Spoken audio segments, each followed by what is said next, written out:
محترم جناب رضا حسین رضوی صاحب بنگلور بھارت، السلام علیکم۔ آپ سے ممنون ہے کہ آپ نے ہماری ویب سائٹ اہلسنت.net پر یاد فرمایا۔ آپ نے بڑا اچھا سوال پوچھا۔ آپ نے پوچھا کیا اہل حدیث کا ذبیحہ کھانا جائز ہے یا نہیں؟ میرے یہاں 28 ذی الحجہ کو بیٹی کی ولادت ہوئی، برائے کرم کوئی نام تجویز فرمائی۔ سب سے پہلی بات تو یہ ذہن رکھو، یہ نام نہاد اہل حدیث جو ہیں یہ اصل میں غیر مقلد، یہ کسی امام کی تقلید نہیں کرتے۔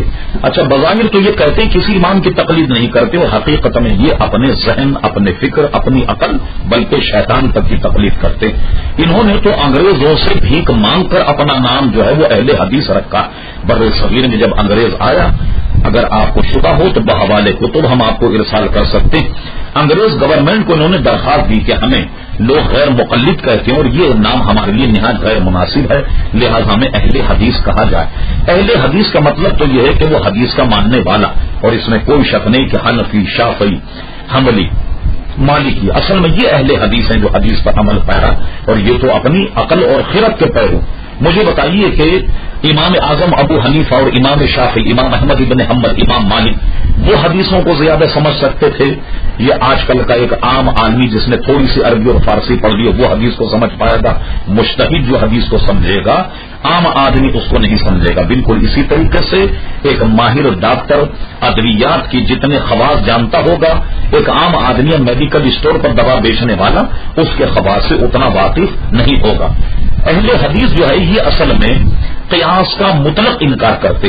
ہمارے فقہا اس طرف گئے کہ قیاس کا مطلقاً انکار کرنا کفر ہے۔ ایک بات تو ان کی یہ، دوسری بات یہ ہے کہ یہ دوسرے اعتبار سے نہایت گمراہ اور بے دین اس معنی کر کہ علماء نے یہ فرمایا جمہور کا کہ جب آدمی زندگی گزارے تو ایک امام کی تقلید کرنا واجب، یہ واجب کے تاریخ بھی ہوئے۔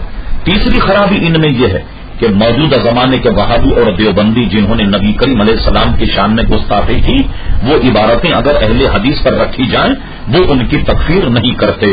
معلوم ہوا کہ ان کے نزدیک نبی کریم علیہ السلام کی جو گستاخی کرے تو اس کی تکفیر ان کے نزدیک ضروری نہیں، لہذا ایسے لوگ دائرہ اسلام سے خارج ہیں۔ ہرگز آپ ان کا ذبیحہ استعمال مت کیجیے، دال یا پیاز کھانا پسند فرما لیجیے گا، لیکن ان کے ہاتھ کا ذبیحہ ہرگز استعمال نہ فرمائے۔ دوسری بات آپ نے یہ پوچھی کہ میرے یہاں بیٹی 28 ذی الحجہ کو پیدا ہوئی، تو دیکھیے ذی الحجہ جو ہے اس کا تعلق حضرت ابراہیم علیہ السلام کی سیرت سے ہے۔ اس مناسبت سے آپ اپنی بچی کا نام یا تو سارہ رکھیے یا ہاجرہ رکھیے۔ حضرت عمر رضی اللہ عنہ کا قول ہمیں حدیث میں ملتا ہے کہ نام اگر آدمی کا اچھا ہو اور بے معنی نہ ہو، بامعنی ہو، تو نام کا اثر اس آدمی کی زندگی پر اور اس پر مرتب ہوتا ہے۔